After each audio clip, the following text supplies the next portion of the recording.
মনিটরে আমার ভোকালটা অসম্ভব ভালো লাগছে। আমার মনিটরে আমার ভোকালটা পারবে। 135তম ত্রয়োধানে সংস্কৃতি মন্ত্রণালয় এবং শিল্পকলার যৌথ আয়োজনে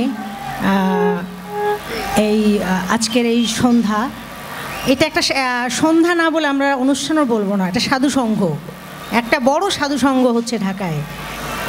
তো আমরা সব সহজ পাগলেরা নিজেদের জন্য জোরে একটা করতালি দিই আর সবার হাত দেখতে চাই।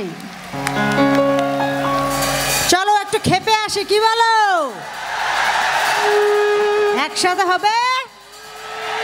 ওকে মাহমুদ ভাই, আরাফাতের কিবোর্ডটা একটু আর ওর মনিটরে বাড়িয়ে দিন।